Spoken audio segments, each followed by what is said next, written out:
बैठक, मुझे लगता है ये शायद मेरा तीसरा बैठक है या चौथा बैठक जिसको हम अटेंड कर रहे हैं, मगर कुछ सुधार, हल्का सुधार देखने को मिलता है काफ़ी सारे फीडबैक के बाद। मगर अभी भी बहुत बड़े पड़ाव हैं जिनको हमें पार करना है।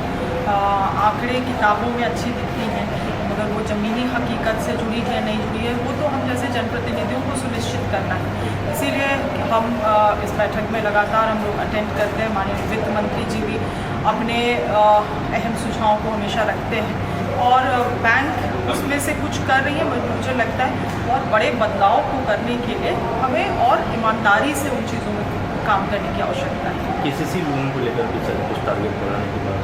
हाँ, पिछले वित्त वर्ष में 40% ही हम लोग केसीसी अचीव कर पाए।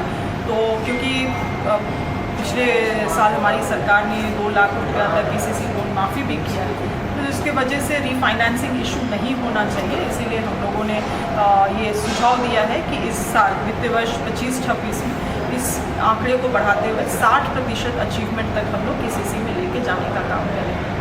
उन लोग का भी कोई कंसर्न आया कि इंफ्रास्ट्रक्चर खासतौर पर अर्बन एरिया में बैंक खोलने को लेकर उस तरह का इंफ्रास्ट्रक्चर नहीं है जिससे दिक्कत है? ये अर्बन एरिया नहीं, देखिए जो बैंक का नॉर्म कहता है, आरबीआई का नॉर्म कहता है कि हर एक 5 किलोमीटर के डिस्टेंस में एक शाखा होना चाहिए बैंक का, और उसके अलावे जो है लगभग 3000 जनसंख्या में एक शाखा होना चाहिए। तो वैसे में आज भी झारखंड में बहुत सारे जगह हैं जहाँ पे आप देखेंगे 20-20 किलोमीटर में, 25-25 किलोमीटर में एक भी ब्रांच नहीं है।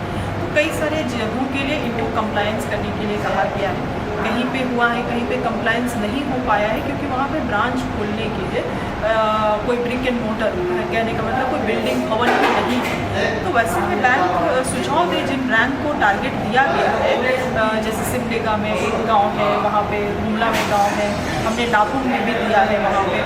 तो ऐसे जगहों पे अगर आपका सुझाव है तो सुझाव दें। अगर आप बैंक नहीं खोल सकते तो डीसी एजेंट्स को वहाँ पर डिप्लॉय करें।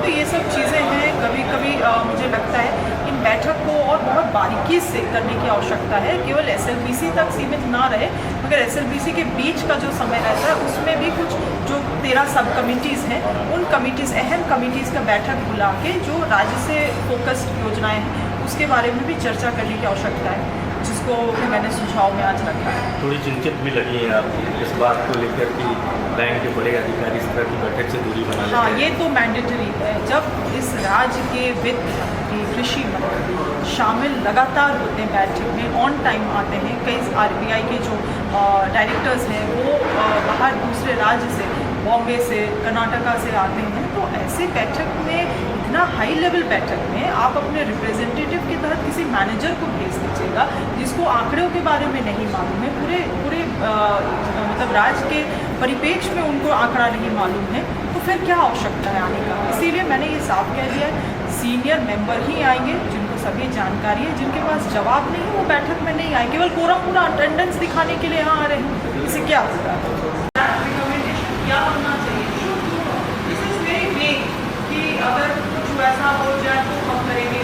And if you are not ensuring it within this quarter and if you don't see the result coming out within the quarter, then I think we should give the responsibility to some other.